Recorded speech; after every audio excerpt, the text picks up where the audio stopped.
gudoomiyaha jamhadda wadaniga xoreynta ogaadeenaya Dr. Cabdiraxmaan Sheekh Maxamed Mahdi Maadi oo ay ku weelinayaan guddigiisa fulinta ee jamhadda wadaniga xoreynta ogaadeenaya maanta hoteelka caalamiga Istanbul qada sharaf ugu sameeyay Professor Ali Khaliif Galeyd oo kamid ah siyaasiyiinta Soomaalida ugu magaca dheer isla markaana xilal badan ka soo qabtay geeyiga Soomaalida ahaana ra'iisul wasaaraha dawladda ku meel gaadhka ee madaxweyne Qaasim Salaad Xasan hadaba siyaasi Ali Khaliif Galeyd oo ah hogaamiyihii Khaatumo ayaa maanta xisbiga gumanimadoonka oo wana qada sharaf ugu sameeyeen hoteelka caalamiga Istanbul gudoomiyaha jamhadda wadaniga xoreynta ogaadeenaya Dr. Cabdiraxmaan Sheekh Maxamed Mahdi Maadi oo halkaas khudbad ka soo jeediyay ayaa ku soo dhaweeyay magaalada Jigjiga ee caasimadda dawladda deegaanka Soomaalida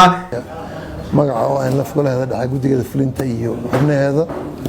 waxa sharaf maanta inaan halka ku soo dhaweeyo Prime Minister Ali Khaliif Galeyd oo kamid ah runtii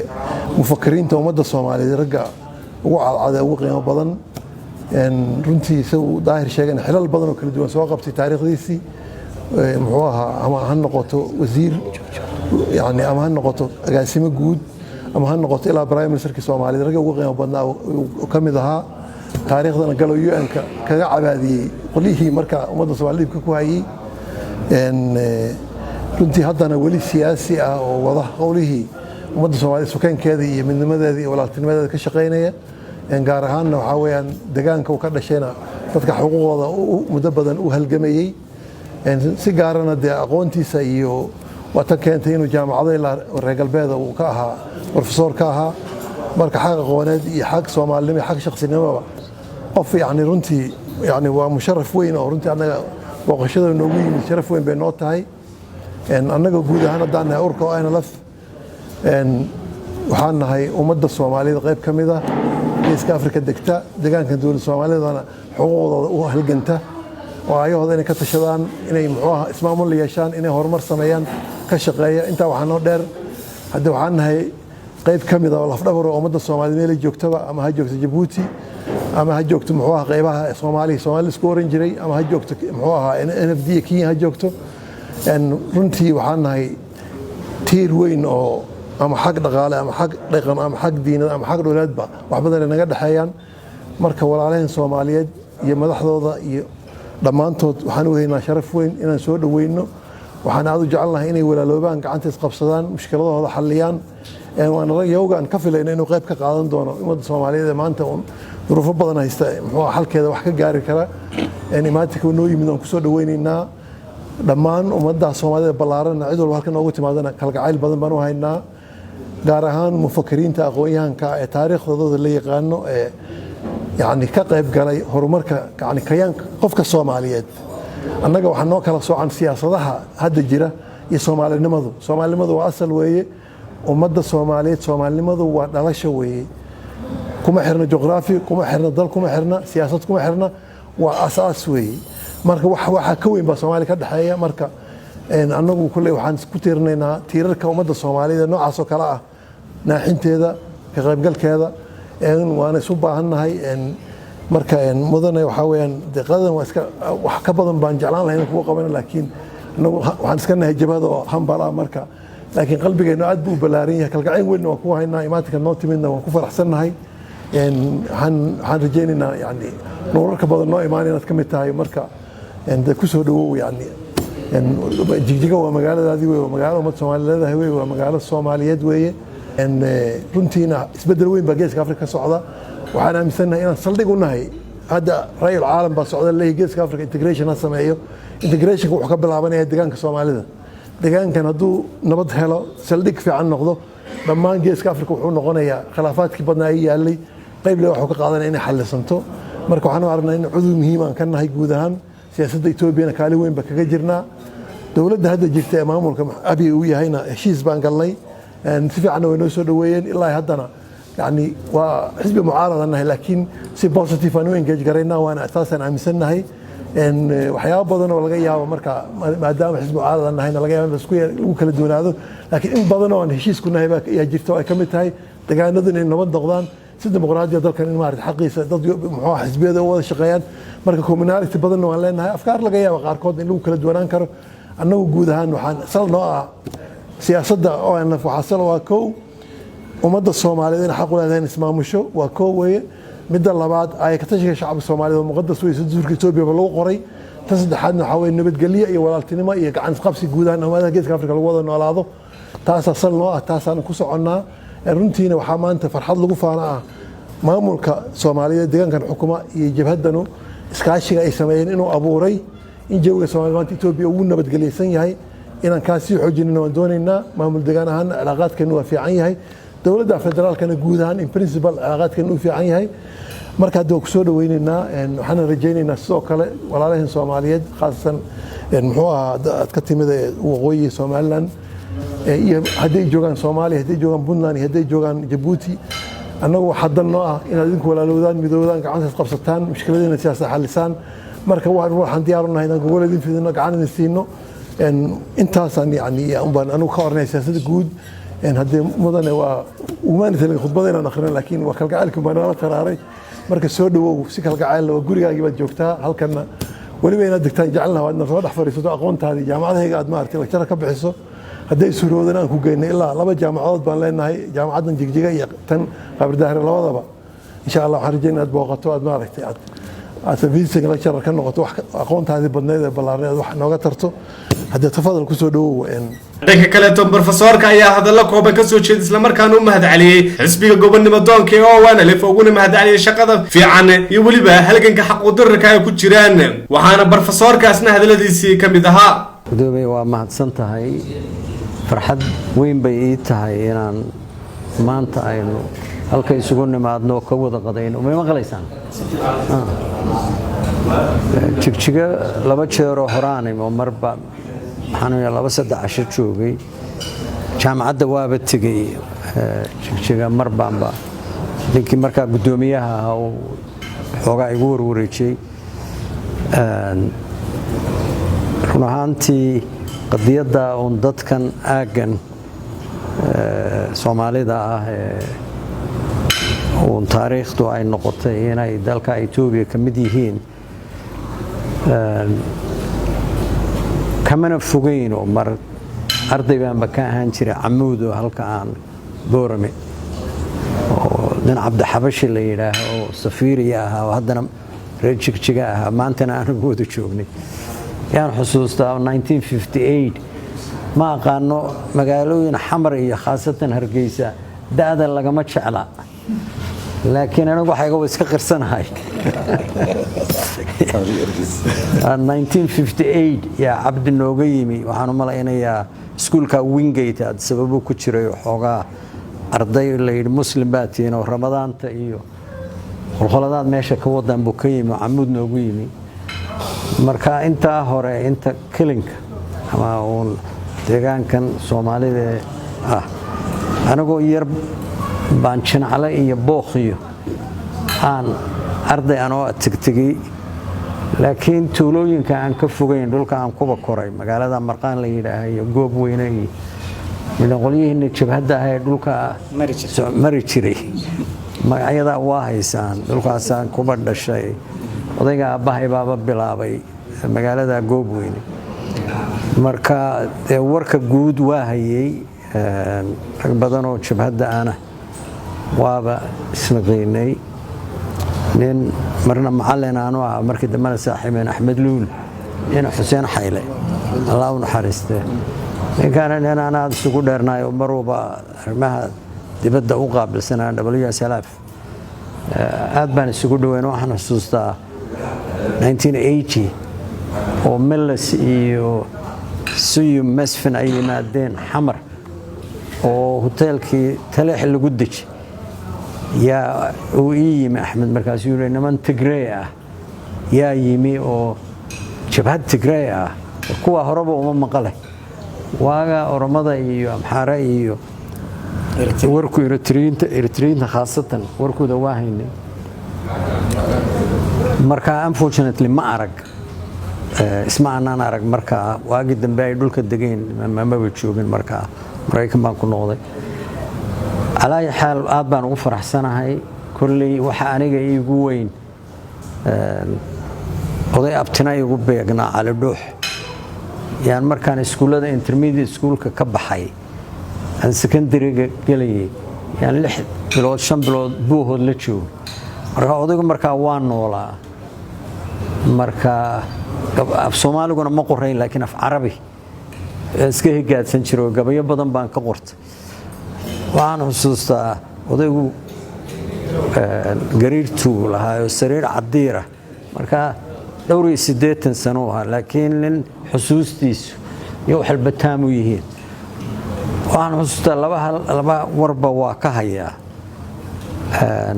kow wuxuu yidhi daraawiishta waa galay oo sayidkii meesha waa tegey laakiin inankaan abtiga u ahayn siduu wuxuu waday markaan arkay yaan iskaga imi maalintan daraawiishta ka imi ilaa aan sayidka god ku hubsanaya waddo ma marin buu yidhi waddo ma marin dee halkaas isaga iyo Ismaaciil Mire iyo ka soo gabiyeyna waa ku soo qabanaynaa inta kale sariirta cadiirku saa ugu jiifo dhowr barkimo u yili marka quru soo yara ka waxaad gabayada isaga iyo Maxamed Cabdillah Xasan isu tirinayeen marka uu tirinayo marka xamaasadii baa wali korbu u soo fadhiisanayay naam hey sax markuu sawaaxil galayba wali tan daardheer ka koray dafida sax dabada iska raacsho balmaandaysa hadalkay runaantii midaan waana anagoo diyaarad khaatumada aanu bilaabaynay aan diyaarada sababo ka qaadanay wardheer baan ku degnay qof qura kama naqaano marka nimanka kale marka TV-ga iyo kuma ayaan arkin niman iska takno Cali Ciise Cabdinale ilaa hadda sababo joogay bay ahaayeen dhalinyaro yar baa soo daba gashay galayd waa yaabo nimankan markaas waxaanu ka aragnay TV ma oranne bahashan maxaa la yiraahdaa dhalana ma maqal war meeshan la iska arkayo war dheer lagala socdo maalintii qolyaan ku kaftoona warceelkii Xamuud geeye markaas Xamuud lama tagi karo على حال waa ku faraxsanahay waxaan jecelahay kulli haddana imi waa jecelahay inaan sidoo gudoomiyuhu sheegay kulli dhulkan amba u imaado haddaanan badeginba marka waa ku faraxsanahay barasho wanaagsan halka aan joogana hawl baan u tagay hawshaana wali wada hadaladii waa noo socdaan qolyahaasaan kula kaftamaa ilaaha waayadan gabayadii gubo baan maqlaayo hadda la leeyahay haddana waa gubo hor leh marka gabay horaa jiray oo dadkuna waaga sida wax la isu oranayay waxay ahayd gabay baa lagu sheegi jiray gabay hore oo idoorsal fudud ah wuxuu sugayay muu dhowro yani war gabayga armaa lagu rogaalay ninka qadiyada meesha u yimi inaanu wada xaajoon ninku armuba adigii lagu soo rogalay ninka waxba waa sugi waayay waana igu badheeraatay hadda 3 sano waaba tahay laakiin waxaan ku rajo weynahay inay wax noo dhamaadaan kulli wax la hubana maaha siyaasadda Soomaaliduna degananin Ingiriis ah Wilson Prime Minister dalka Ingiriiska uu ahaan jiray yaa wuxuu hadal haysul ahaan jiray 7 casho dalka Ingiriiska waa waqti dheer siyaasadda ana wax badan ba iska bedeli kara innaka teen waaba saacado gudahood yaa waxyaalo badan iska waxaan rajaynayaa kulli arrimahan geeska Afrika ka socdo oo dhanna ee adduunka ba la socda oo runaantii waad moodaa kacdoona badan iyo arrimo badan oo dalka Itoobiya iyo intan af Soomaaliga lagaga hadlaba rajay marka lagu daro hawlo badan ba socda xalaa waxaan ku lahaa gudoomiyaha ilaa wuxuu qoran oo anigu arkay arrimaha dadka Soomaaliyeed ilaa waagaas futuux al-Habasha siyaalo badan oo ninka Yemenigii uu ku tilmaamay oo dadkan ay ahaayeen dadkii dhulka ilaa Gondor iyo tegay ilaa xuduudka Kenya ninka odaygiina iyo ciidankiisiiba dhib bay ku ahayd inay degaan oo joogaan waxay ku dagaalamayeen oo wateena faras buu ahaa dhulkaasuna dhul fardoodna ma ahayn laakiin dad isaga hiloobay inay xaggan iskaga soo noqdaan oo geeloodu u yimaadaan yay ahaayeen marka ilaa waqtiga ilaa haddadan aynu joogno Soomaali haddaan nahay dadun kubad la ciyaaraya daawanaya aynu nahay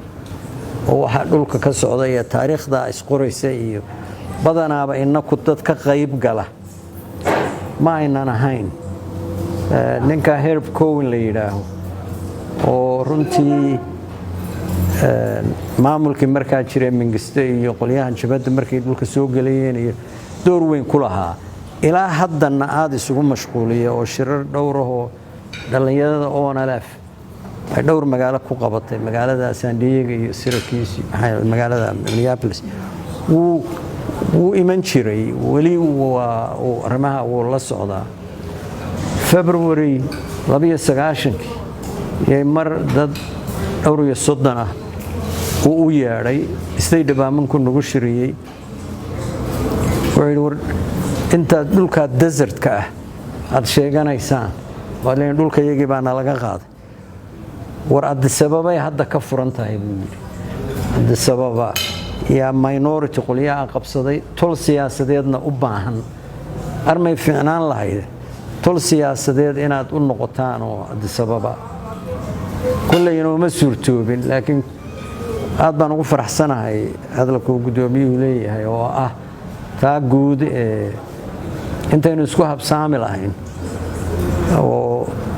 intii Soomaaliya meel isugu tagtaba wixii aynu ku hamuumi jiray qabiilad hoose iyo aragti gaabanayo intii lagu habsaami lahaa in dadkeena reer nindoorka ah ee arrimahan oo kalena la socdo taariikhiyan iyo waxay ku fadhido waxa geeska Afrika ka socda inaynan marti ka noqon ama dadun kubad daawanay teena lagu mintido oo dadkanu in badan bay la soo dhibay oo ay soo halgameen salaantii doonta cadan u raacday doona horaan u fuuleen show dhowr cashal ay rafaaday oo mantagtay waxba cuna weeyday markii ay doontii ka degtay meeshii ugu horeysay dhul ahayd fadhiisatay kanuma dhul baa midhayn kama kaco ya marka royteena lagu mintido midnimana hal la ogaado laakiin mar walba dadkaasu waa inaga badan yihiin waa run laakiin fikirka dadka Oromadu ay waxay Tigreegu la yimaadeen tira ahaan iyagaaba qiraya inay Soomaalida dhulkan ku nool ka badan tahay kulli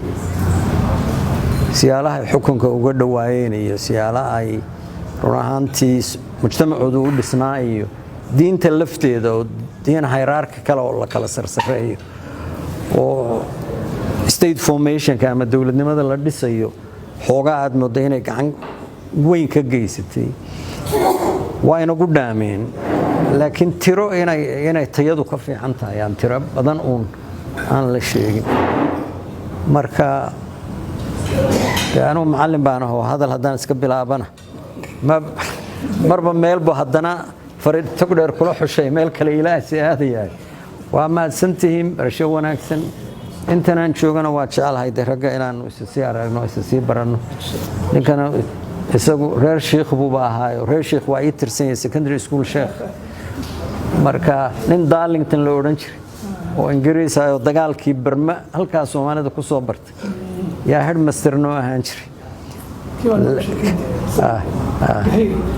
marka ardaydiisii cid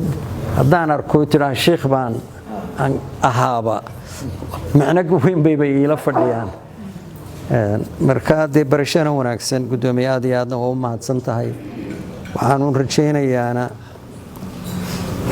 kullay aagaas maraba hadda arrimo culus ama siyaasadeed iyo waxa inaan galo